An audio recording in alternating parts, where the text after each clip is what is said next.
after a nuclear war rendered the Earth uninhabitable, humans retreat to a space station known as the Ark. 97 years later, they send 100 juvenile delinquents to Earth to see if the planet is ready for human life. Days after being sent to Earth, Clark mourns her childhood friend, Wells, who was found dead, presumably killed by people who survived on Earth known as grounders. Finn joins her and gives her a pencil, joking that he bought it from an art store. This reminds Clark of how Wells used to give her art materials, only to discover that he was trading his own items to buy them for her. She mourns how she blamed Wells for her father's death when it was her mother who told Chancellor Jaha that her father planned to expose the Ark's failing systems. Hoping to let her mother know how she feels, she comes up with a plan. At the Ark, Dr. Abby Griffin, Clark's mother, wakes up to find that the wristband that monitors Clark's vitals has been terminated. Refusing to believe that her daughter is dead, Abby orders her colleague, Jackson, to check Clark's vitals from the last 2 days. Back on Earth, Monty has removed Clark's wristband without damaging it so he can use it to create a radio to communicate with the Ark. Seeing Finn's judgmental eyes, Clark reasons that if her mother thinks she's dead, it might convince the Ark to send help. Outside, the others are building walls around the camp while the unofficial leaders, Bellamy and Murphy, watch. When Connor collapses out of fatigue, Murphy taunts him until Bellamy tells him to give the guy water. He then goes to help one of the younger members, Charlotte, to lift the wood Connor was carrying. Once Bellamy is away, however, Murphy urinates on Connor instead, sparking a fight. However, Murphy's friends hold him back while their leader commands them to get back to work. Meanwhile, Bellamy's sister, Octavia, leads Jasper out of the gates to help him through his trauma. However, after being attacked by grounders last week, Jasper remains scared. Octavia prances around to show him that it's safe, but she's suddenly pulled behind a bush. Jasper rushes to her aid, only to find that Octavia was just pulled by one of the guys. Pissed, Jasper walks away, but trips and sees 2 severed human fingers and a blade. In the Ark, Abby passes by Counselor Kane, who questions her constant visits to the mecha station. Abby explains that a mechanic got sick there, and she's preventing an outbreak. When she gets to the mecha station, however, Abby talks to Raven, a mechanic who's secretly repairing a pod to head to Earth and find the 100. Abby mentions that Clark's wristband was deactivated, but Raven assures her that she probably just took it off like the others did days ago. Understanding the mother's worry, Raven plots to get a regulator so they can launch the pod soon. Meanwhile, Octavia and Jasper take the fingers and blade to Clark and Bellamy. Since Wells was missing 2 fingers, they figure that they're his. Clark comments that the blade is made from the same material as their dropship, so the grounders didn't kill Wells. Jasper panics that there's a murderer in their camp, but Bellamy tells him to keep it a secret. He argues that the camp has become stable since they're working together after thinking that the grounders killed Wells. However, Clark points out that he's using fear to make the others work. He claims that she can't do anything since they don't know whose knife it is, but Clark points out the initials JM carved into it, so she suspects that it was John Murphy. With that, Clark confronts Murphy, accusing him of killing Wells. She points out that he once threatened to kill Wells, but Murphy argues that many of them hated Wells because he's the son of the Chancellor who locked them up and threw them out. Murphy declares that he doesn't have to answer to anyone, which Bellamy questions. Afraid of him, Murphy defends himself to Bellamy, but he doesn't believe him.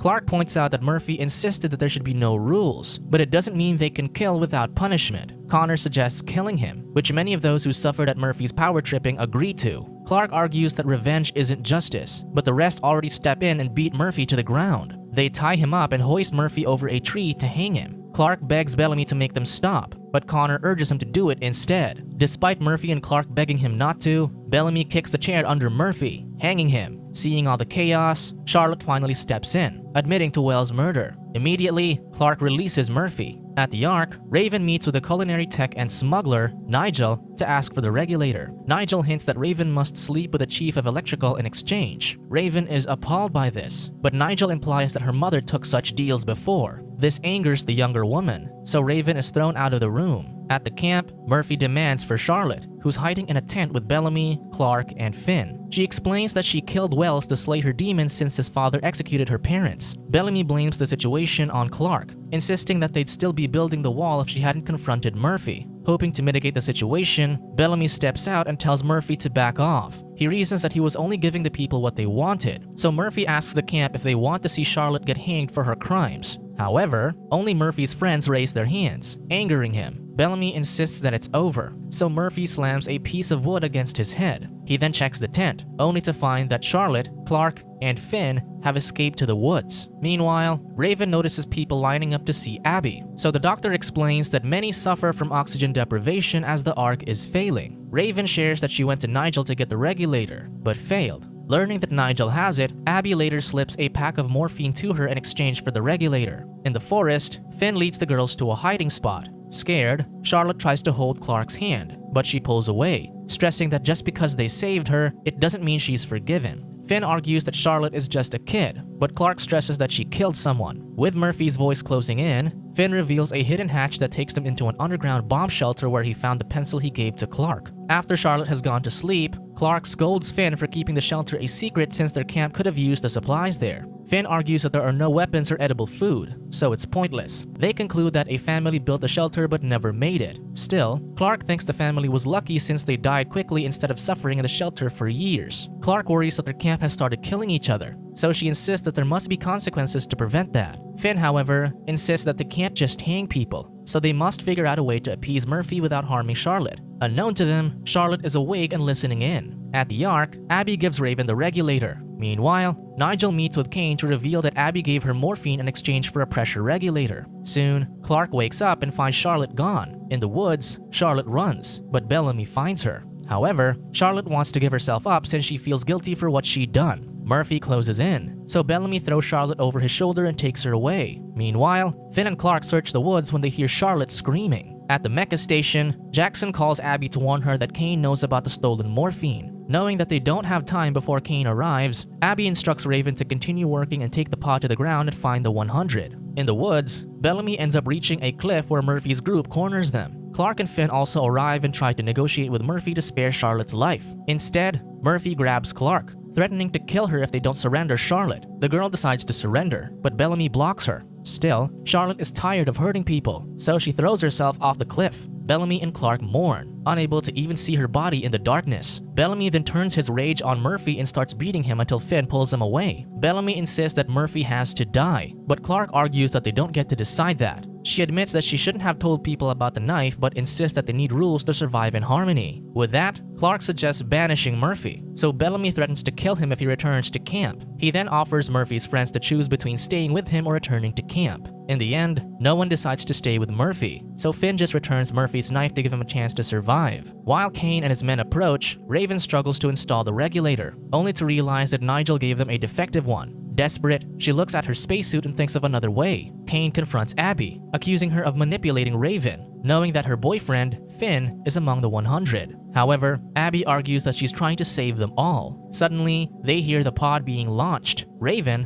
while wearing her suit, drives the pod back to Earth. During this, Clark and Bellamy share why they banished Murphy to the camp, which the rest accepts. They then check on Monty, who has developed a way to communicate with the Ark. When Jasper activates it, however, they accidentally fry all the other wristbands instead. Jasper sits back, thinking he's cursed. Octavia, however, thinks he's brave for trying, so she kisses him. Meanwhile, Finn returns to the shelter and lashes out, pissed at what's happening to the camp and losing their chance to contact the Ark. He believes they're on their own, but Clark assures him that he's not alone. At the height of his emotion, Finn kisses her. The two become intimate while Finn's girlfriend floats in space, hoping to return to him. The next day, Chancellor Jaha visits Abby in prison. Instead of discussing Raven's mission, he reports that their oxygen levels are reaching a critical point, so he grants her a temporary pardon to help the patients. Jaha prepares to give her an extra oxygen tank, but Abby refuses since choosing who gets the extra supplies is no different than choosing who lives and dies. However, Jaha reveals that the council has agreed to reduce the population to conserve oxygen. 320 people will be executed in 12 hours, but Abby insists that they have to wait for Raven to confirm the Earth's condition. Jaha, however, berates her for putting Raven's life in danger when it was hopeless from the start. He insists that she take the oxygen tank so she can help the patients, so Abby finally takes it. In space, Raven activates the pod's safety function before speeding into the Earth's atmosphere. The pod heats up as she plummets into the planet.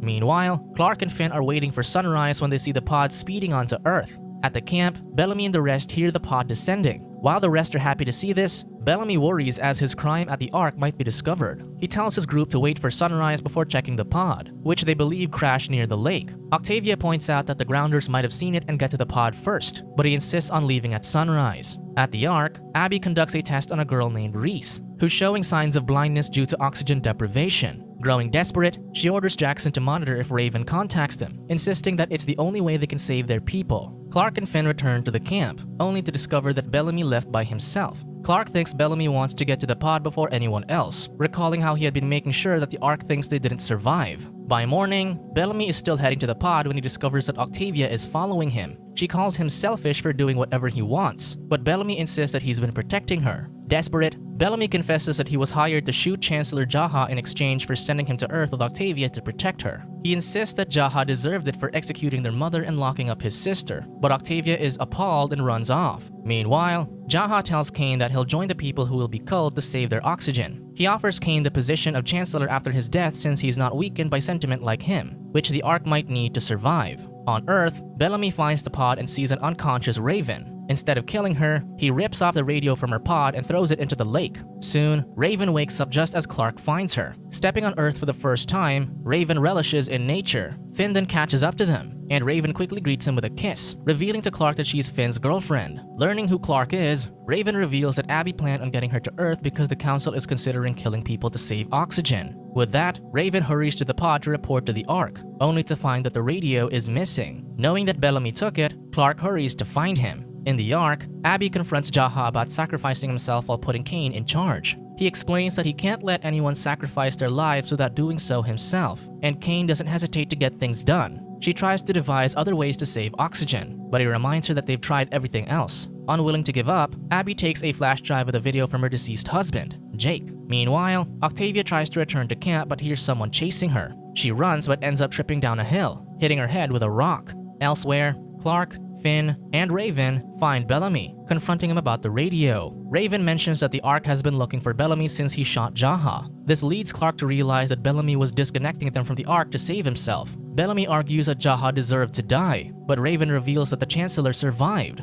Clark reminds him that he's always been protecting his sister, and now he can save 300 people. At the Ark, Abby releases Jake's video, where he confessed that the Ark has been malfunctioning for a long time. Still, Jake believed that such a crisis would bring out the best in the people, as they've pledged to prevent humanity from dying. Abby then broadcasts how Jake was executed for trying to warn them. Now, the Council has decided to sacrifice 300 people, so she urges them to take control of their fates. On Earth, the camp searches for the radio in the lake. Finn uses this chance to apologize to Clark about Raven, but she waves him off, saying she understands that she was just conveniently there. Finally, someone finds the radio, but Raven thinks it'll take time to fix it, so she comes up with another plan to let the Ark know they're alive. At the Ark, the Council panics at what Abby did. Kane notes that people are gathering, believing that they will riot soon. Suddenly, Reese's father enters to talk to Abby. To their surprise, he volunteers to be sacrificed to save his daughter's life. More people also volunteer to protect their families, so Jaha admits that Jake was right to believe that the people will come together in this time of crisis. Meanwhile, the camp works together to launch rockets from the pod's parts, hoping that the Ark will see them.